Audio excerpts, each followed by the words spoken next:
Hello everyone, welcome to the Judicial Wings, the knowledge of judiciary, executive and legislation. I am Advocate Pallavi Gawande with you again. Maharashtra law करिअरमध्ये असलेल्या विद्यार्थ्यांना, Maharashtra advocates असलेल्या विद्यार्थ्यांना ज्यांना government job करायचा आहे त्यांच्यासाठी सुवर्ण संधी आपल्याकडे आलेली आहे. याआधी मी सांगू शकेल की आपल्याकडे ऑलरेडी 3 नोटिफिकेशन येऊन पडलेले आहेत. JMFCचं तर नोटिफिकेशन येणारच आहे. त्यानंतर जून जुलैमध्ये DJ डिस्ट्रिक्ट जज एक्झामिनेशनचं आपल्याकडे नोटिफिकेशन एक्सपेक्टेड आहे.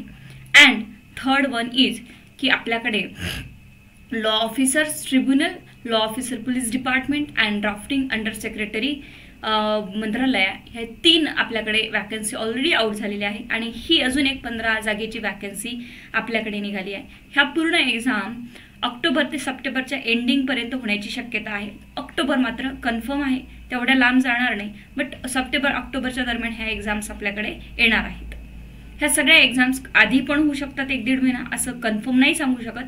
बट आतापासून जर यांचा वेटिंग पिरियड बघितला आणि MPSCचं busy schedules to conduct the examination हे जर बघितलं तर आपल्याकडे अजून 3 महिने ह्या सगळ्या अभ्यासक्रमासाठी वेळ आहे. ओके, सो वॅकन्सी काय आहे हे सगळ्यात आधी आपण बघून घेऊया. न्यू वॅकन्सी दॅट इज सहाय्यक प्रबंधक गट ब या संवर्गातील आहे. आणि विभाग कुठला आहे तर विभाग आहे महाराष्ट्र शासनाच्या उद्योग, ऊर्जा, कामगार व खनिकर्म विभागातून कडून जी प्राप्त झालेली मागणीनुसार हे औद्योगिक न्यायालय जे आहेत आपले, ठीक आहे, इंडस्ट्रियल कोर्ट, यामध्ये आपल्याला ही वॅकन्सी पाहायला मिळणार आहे. ठीक आहे, तर आता या वॅकन्सी बद्दल बघूया. ऍडव्हर्टिजमेंट नंबर आहे 14/2025. 2025 ची वॅकन्सी आहे, म्हणून समजून घ्या की जो काही न्यू सिलेबस असेल तो आपल्याला इथे असणार आहे. एक्सपेक्टेड सिलेबस डेफिनेटली मी तुम्हाला याच्यामध्ये सांगणार आहे. तरी सुद्धा इंडस्ट्रियल कोर्टची वॅकन्सी असल्यामुळे इंडस्ट्रियल लॉस तुम्हाला इथे बघायला मिळणार आहे. ठीक आहे, मी काही एक्सपेक्टेड सिलेबस सुद्धा तुमचा इथे काढलेला आहे. लेबर लॉ, इंडस्ट्रियल लॉ, आणि याचा जो सिलेबस आहे तो MPSC बिफोर 2 मंथ्स किंवा 1 मंथ्स तुम्हाला प्रोव्हाइड करणार आहे. त्यामुळे मग जास्त अभ्यासाला आपल्याला वेळ मिळणार नाही. त्यामुळे आधीच याचं प्रिपरेशन तुम्ही सुरू करायचं आहे. आपण जो एक प्रिझ्युम करणार आहे काही सिलेबस किंवा मी एक्सपेक्टेड सिलेबस सांगणार आहे त्याच्यावर. ओके, सो सगळ्यात आधी आपल्याला इथे बघायचं आहे की कुठलीही वॅकन्सी आहे, 15 जागेसाठी वॅकन्सी आहे. त्यानंतर याच्यामध्ये आता इथे विभाजलं आहे आणि की किती कुठल्या कास्ट प्रमाणे राखीव आरक्षित जागा किती आहेत हे तुम्ही बघून घेऊ शकता. आणि एकूण 15 पदांपैकी 1 पद दिव्यांग असंही इथे त्यांनी दिलेलं आहे. सो तुम्ही हे बघून घेऊ शकता. अर्जाची जो कालावधी आहे तो दिनांक 21 मार्च 2025 रोजी 14 म्हणजे टायमिंग आहे तो सुरू होईल. तर तो 10 एप्रिल पर्यंत आहे. तुम्ही 10 एप्रिल पर्यंत याचा फॉर्म भरू शकता, फिलअप करू शकता MPSCला.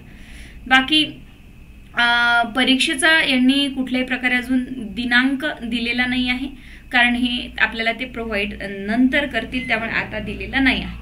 आता पदसंख्या व आरक्षणासंदर्भात काही आपल्याला याची गरज नाही आहे. तो ज्या तुम्ही कास्टमध्ये येतात, ज्या कॅटेगरीमध्ये येतात ते तुम्ही चेक करू शकता, डोमेसाईल लागणार आहे वगैरे. आणि हे नेहमीचं आपल्याला MPSCचं सगळ्या नोटिफिकेशनमध्ये सारखंच असतं, यू नो दॅट. आता क्रायटेरिया बघून घेऊया की सगळ्यात आधी हा जो ही जी पोस्ट आहे ती पोस्ट, या पोस्टसाठी लॉचा विद्यार्थी फॉर्म भरू शकतो.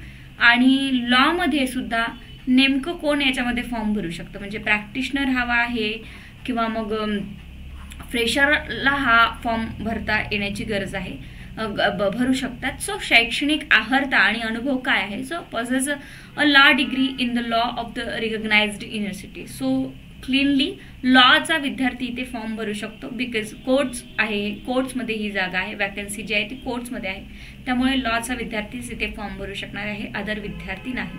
कंपल्सरी आहे लॉ डिग्री असणे. प्राधान्य ही दिलं जाणार आहे लॉमध्ये सुद्धा, जर provided that the preference will be given to the candidates with knowledge of the economics and or experiences of the labor and industrial matter.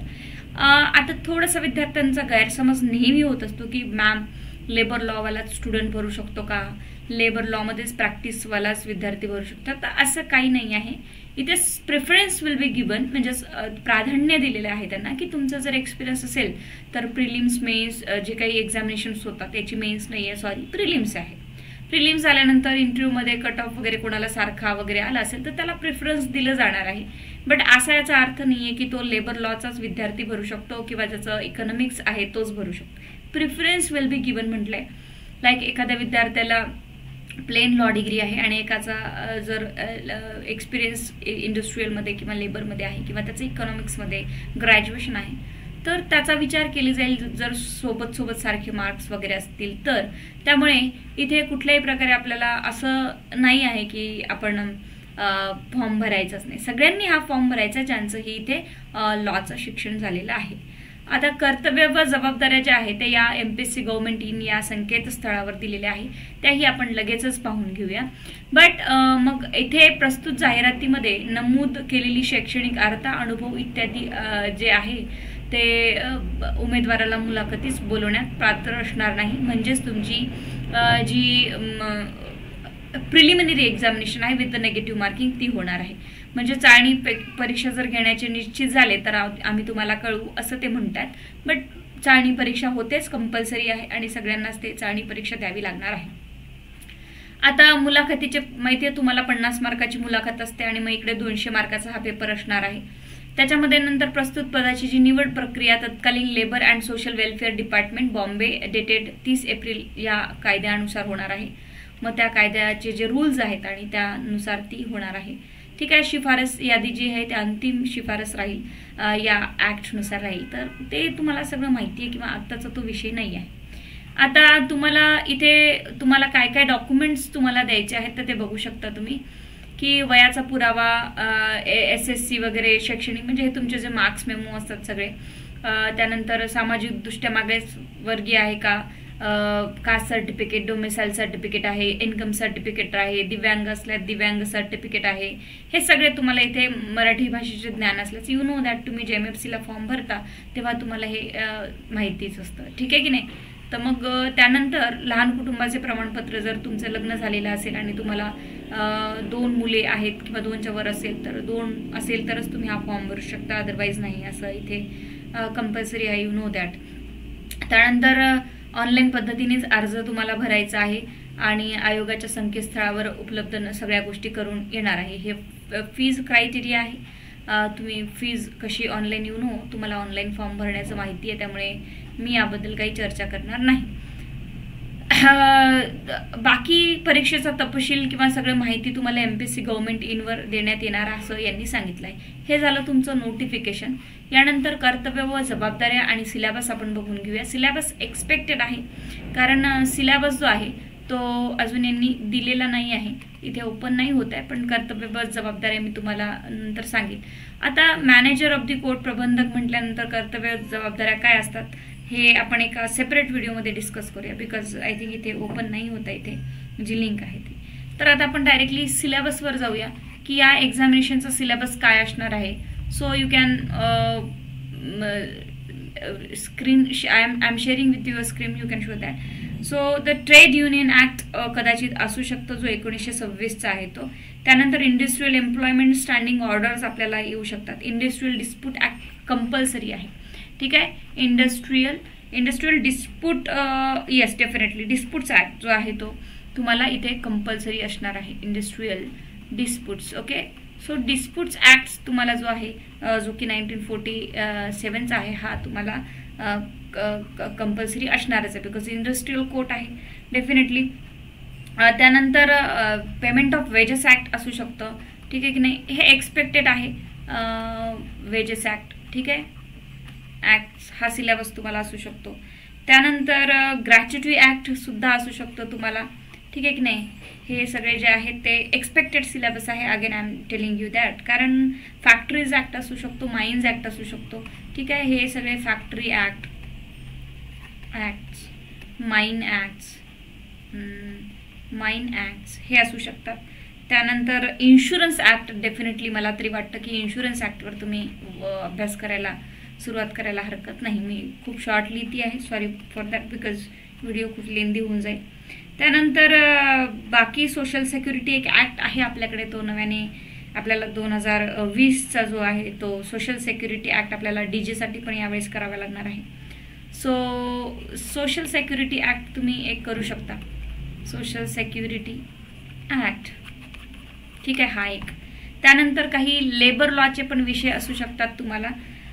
Labour लॉचे जर बघितले तर डेफिनेटली काही विषय असू शकतात. हे स्पेशल लॉज आहे, कारण की जे रेग्युलर लॉ आहे ते पण तुम्हाला असणार आहे. तर एखादा मिसही होऊ शकतो किंवा यामध्ये वाढूही शकतो लॉ. असं काही कंपल्सरी नाही आहे की मॅडम एवढे तुम्ही सांगितले तर तेवढेही. याच्यापैकी एखादा ॲक्ट ते मिसही करू शकतात, काढूनही टाकू शकतात, किंवा याच्यापैकी एखादा ॲक्ट ते वाढवूही शकतात.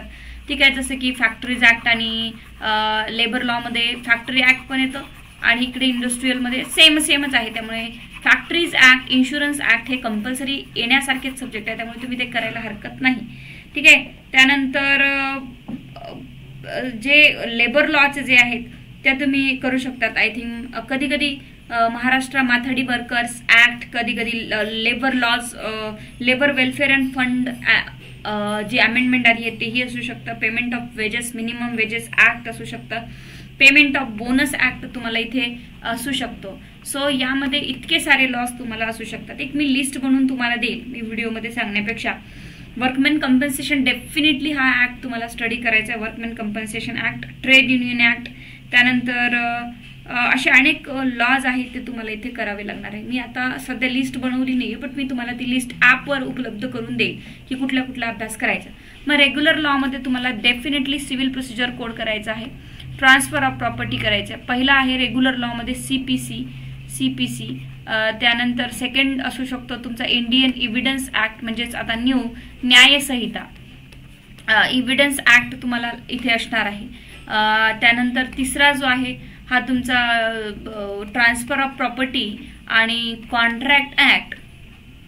आणि जो सहावा जो आहे जो आपल्याला नेहमी स्टडी करायला लागतो that is limitations law. Limitations law तुम्हाला इथे असणार आहे. हे स्पेसिफिक झालेले आहे.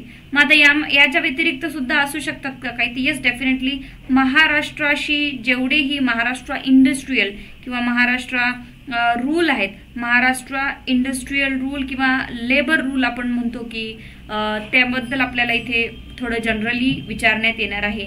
That is Maharashtra industrial development corporation act आहे. महाराष्ट्र चा जो लेबर एक लॉ आहे, एक्झॅक्टली आता मला नाव नाही आठवत आहे, महाराष्ट्र इंडस्ट्रीयल लॉज. याच्यामध्ये तुम्ही बघू शकता की महाराष्ट्र लेबर लॉमध्ये कंप्लायन्स मागे तुम्हाला एक दिसून आलं असेल. तर हे सुद्धा तुम्हाला अभ्यासाला इथे येणार आहे. ठीक आहे की नाही. रजिस्ट्रेशन ॲक्ट तुम्हाला इथे असणार आहे, ते कंपल्सरी आहे. रजिस्ट्रेशन ॲक्ट तुम्हाला इथे स्टडी करायचं आहे. त्यानंतर बाकी महाराष्ट्राशी स्टँडिंग ऑर्डर जेवढ्याही इंडस्ट्रीयल आणि लेबरशी रिलेटेड आहे ह्या तुम्हाला करायच्या आहे. आणि हे जे रेग्युलर सब्जेक्ट आहे तेही तुम्हाला तितके करावे लागणार आहे. त्यामुळे या कामगारांचे जेवढे ऍक्ट असतात त्याच्यामध्ये ते तुम्हाला करणे गरजेचे आहे. याची लिस्ट मी तुम्हाला डेफिनेटली बनवून देणार आहे. आणि एक्झाम एक्सपेक्टेड कधीपर्यंत आहे, तर ही जी एक्झाम आहे तुमची एक्सपेक्टेड, तर अजून याचं 3 ते 4 महिने एक्झामिनेशन होणार नाही आहे. 15 वॅकन्सी आहे आमच्याकडे, याचं यांनी देऊन टाकलेलं आहे. नेक्स्ट मंथ आपण सिलेबस एक्सपेक्ट करू शकतो. नेक्स्ट मंथ मीन्स अजून 1.5 महिना 2 महिने तरी सिलेबस ते देणार नाहीत आपल्याला. आता मार्च एंडिंग आहे, त्यानंतर एप्रिल मेच्या महिन्यामध्ये आपण सिलेबस एक्सपेक्ट करू शकतो. त्यानंतर आपण इथे मार्च एप्रिल मे नंतर जून ते जुलैमध्ये ही एक्झाम आपली होण्याची शक्यता आहे. सो जुलै एक साधारण धरून चला, पण एवढ्या लवकर एवढा सिलेबस कव्हर होत नाही. त्यामुळे प्लीज काही जे बेसिक लॉ आहेत की industrial law, labour law, you know that, workman compensation act, registration act, ठीक आहे की नाही. काही बँकिंगचे पण तुम्हाला इथे एखाद्या वेळेस विचारू शकतात. औद्योगिकचे जे पूर्ण लॉज आहेत, ओके, इंडस्ट्रियल, तर हा अभ्यास आपण लगेच सुरू करणार आहोत. आता यामध्ये तुम्हाला जर कोर्स आणि ऍडमिशन्स जर घ्यायचे असेल तर मी याचा कोर्स तुम्हाला उपलब्ध करून देणार आहे ज्युडिशियल विंग्स ॲपवर. तिथे तुम्हाला हा कोर्स मी उपलब्ध करून देईल आणि याची जी व्हॅलिडिटी ठेवेल मी ते 1 वर्षाची ठेवेल. एक्झाम कधीही झाली तरी तुम्ही हा सिलेबस कधीही कंप्लीट करू शकता, डोंट वरी. आणि लेक्चर लगेच सुरू होईल. बाकी जे सिव्हिल प्रोसिजर कॉन्ट्रॅक्ट ऍक्ट आहे याचे रेकॉर्डेड व्हिडिओ मी ऑलरेडी अपलोड करून टाकणार आहे आणि त्यानंतर तुम्हाला इथे कंटिन्युअसली लाईव्ह लेक्चर करावे लागतील किंवा मग तुम्ही रेकॉर्डेड बघू शकता जेव्हाही तुमचा टाइम कन्व्हिनियंट असेल तेव्हा. आणि यामध्ये हे सगळे इंडस्ट्रियल डिस्प्यूटचे आणि हे सगळे लॉज मी रेकॉर्डेड करून ठेवणार आहे. या ॲपमध्ये ॲडमिशन्स घेतल्यानंतर तुम्हाला इथे 2 टेस्ट सिरीज आणि बाकी थोडेफार MCQ जेवढेही कामाला असतील तेवढे ह्या 15 वॅकन्सीसाठी मिळणार आहे. 15 वॅकन्सी म्हणजे खूप कमी वॅकन्सी आहे असं नाही आहे, खूप जास्त वॅकन्सी आहे. कुठल्याही प्रॅक्टिसचा क्रायटेरिया वगैरे इथे काही जास्त त्यांनी मागितलेला नाही आहे, 7 इयर किंवा 5 years. So fresher may also fill this form of course. Okay, so तुम्ही डेफिनेटली इथे फॉर्म कोणीही भरू शकता ज्याचं लॉ डिग्री आहे. प्रिफरन्स विल बी गिवन आहे, त्यामुळे प्रिफरन्सला घाबरू नका. तुम्हाला जर चांगला कट ऑफ आणि चांगलं मार्क्स असेल तर प्रिफरन्सला काही याचा संबंध नसतो. प्रिफरन्स हा नंतरचा भाग झालेला असतो. खूप चांगली पोस्ट आहे. JMFCच्या अभ्यासासोबतच तुम्ही याचा सुद्धा अभ्यास करू शकता. मी प्रत्येक वेळेस सांगते की जेव्हा नोटिफिकेशन येतं मग नंतर विद्यार्थी इतके घाई करतात, यू नो दॅट की BMC लॉ ऑफिसरच असेल किंवा असिस्टंट मंत्रालयामध्ये असिस्टंटची जी पोस्ट होती ती पण असेल, असिस्टंट सेक्रेटरी. सो ह्या ज्या सगळ्या पोस्ट आहेत तर त्या एकदम ते नोटिफिकेशन देतात आणि महिन्याभरामध्ये मग तुम्हाला एक्झाम आहे म्हणून सांगतात. मग तुमची खूप घाई होते, मग तुम्ही म्हणतात की मॅम आता लेक्चर कव्हर होईल का वगैरे वगैरे. सो प्लीज तसं करू नका. तुम्हाला जर फॉर्म भरायचं असेल तुम्ही 8 दिवसात फॉर्म भरून टाका. कोर्सला ॲडमिशन्स घेऊन properly word to word lectures करा. तुम्हाला बुक्स सुद्धा एवढे घ्यायची गरज नाही, मी तिथे PDF उपलब्ध करेल, तुम्ही डाउनलोड करून घेऊ शकता सगळ्या सिलेबसच्या PDF. आता सध्या सिव्हिल प्रोसिजर कोड्स वगैरे हे सगळं 8 दिवसात कम्प्लीट करून घ्या, देन स्पेशल लॉकडे आपण वळूया. तसेच प्रत्येक वॅकन्सी जे लॉशी रिलेटेड आहे तो कोर्स आपल्याकडे अपलोड आहे. You can take a look of that all the courses and buy the courses. So हा 15 जागेसाठी जो आहे तो इंडस्ट्रियल आणि लेबर लॉचा भर इथे राहणार आहे आणि एक्स्ट्रा काहीही विषय असू शकतात ते नोटिफिकेशन आल्यानंतर कव्हर करूया. पण नोटिफिकेशन आल्यानंतर इतका सिलेबस कव्हर होत नाही, त्यामुळे आधीच अभ्यास करायला सुरुवात करावी. ही खूप चांगली गोष्ट आहे. खूप जास्त नुकसान होणार नाहीये तुमचं. वर्षभरासाठी मी तुम्हाला व्हॅलिडिटी देते आहे, त्यामुळे वर्षभरात ही एक्झाम होणारच होणार आहे. सो चांगल्या प्रमाणे अभ्यास करा. 200 मार्काची ही एक्झाम राहते आणि 200 मार्कापैकी मग कट ऑफ लागतो आणि मग नंतर 50 मार्काचा तुमचा इंटरव्ह्यू असतो. प्रिलिम्स आहे आणि निगेटिव्ह मार्किंग असते, डायरेक्टली एक्झाम होत नाही. So this is your post, that is सहाय्यक प्रबंधक assistant manager which is in the department of औद्योगिक न्यायालय. ओके, सो जो इंडस्ट्रियल कोर्ट आहे तिथे ही जागा आहे. गट बचं पद जरी असेल तरी खूप चांगल्या प्रकारे पेमेंट आणि खूप चांगली पोस्ट आहे आणि प्रमोशन्स MPSC मध्ये लवकर होतात. त्यामुळे you can fill the form. Even freshers और practitioners can fill the form for this post. Okay, so best of luck all the students of the Judicial Wings family and thank you so much.